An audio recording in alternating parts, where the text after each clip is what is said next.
alaikum. Mr. Moderator, our distinguished guests, brothers and sisters, our friends and our enemies.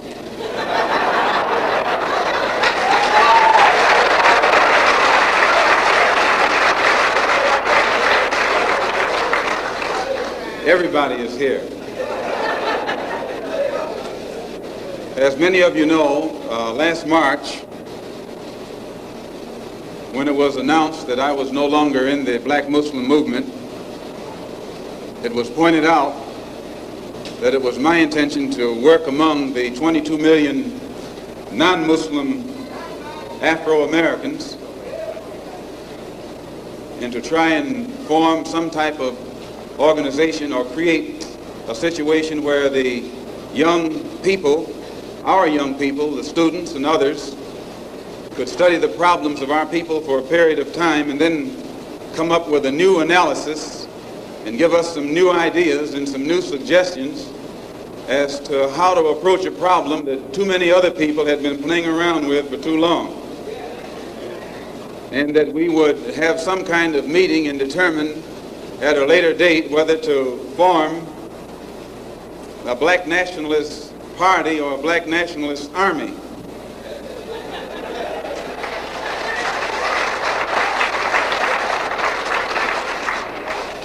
There have been many of our people across the country from all walks of life who have taken it upon themselves to try and pool their ideas and to come up with some kind of solution to the problem that confronts all of our people. And tonight we are here to try and get an understanding of what it is they've come up with. Also, recently, when I was blessed to make a trip or a pilgrimage, a religious pilgrimage to the holy city of Mecca, where I met many people from all over the world, plus spent many weeks in Africa, trying to broaden my own scope and get more of an open mind to look at the problem as it actually is. One of the things that I realized, and I realized this even before going over there, was that our African brothers have gained their independence faster than you and I here in America have. They've also gained recognition and respect as human beings much faster than you and I. Just 10 years ago on the African continent, our people were colonized. They were suffering all forms of colonization, oppression, exploitation, degradation, humiliation, discrimination, and every other kind of Asian.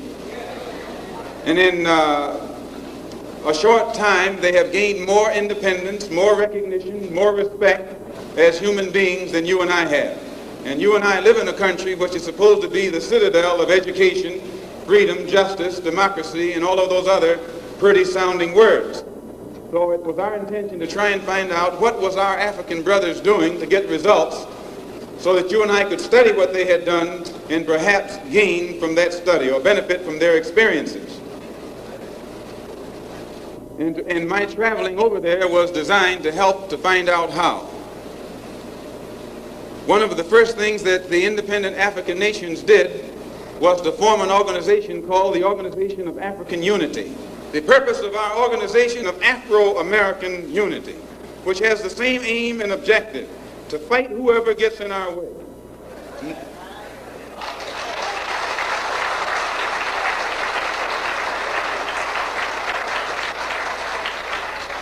To bring about the complete independence of people of African descent here in the Western Hemisphere and first here in the United States, and bring about the freedom of these people by any means necessary.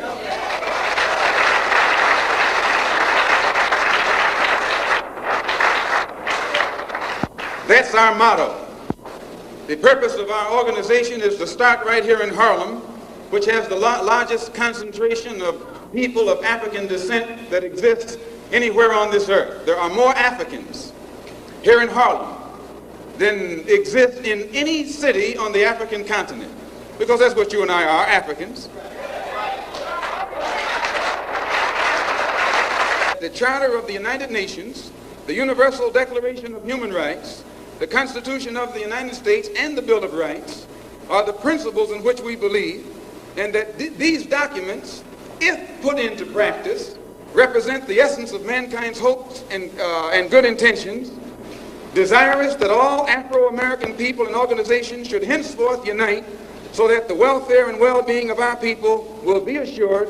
We are resolved to reinforce the common bond of purpose between our people by submerging all of our differences and establishing non-sectarian constructive programs for human rights. We hereby present this charter.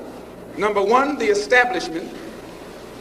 The Organization of Afro-American Unity shall include all people of African descent in the Western Hemisphere. In essence, what it is saying, instead of you and me running around here seeking allies in our struggle for freedom, in the Irish neighborhood or the Jewish neighborhood or the Italian neighborhood, we need to seek some allies among people who look something like we do. And once we get their allies, it's time out for you and me to stop running away from the wolf right into the arms of the fox, looking for some kind of help. That's a drag. Number two, self-defense.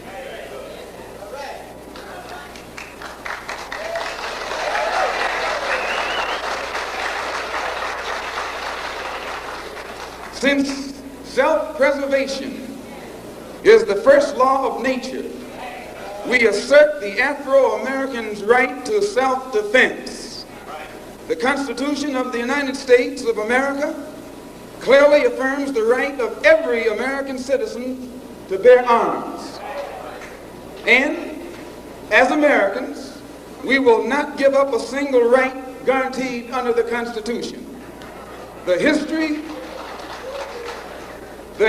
of unpunished violence against our people clearly indicates that we must be prepared to defend ourselves, or we will continue to be a defenseless people at the mercy of a ruthless and violent racist mob.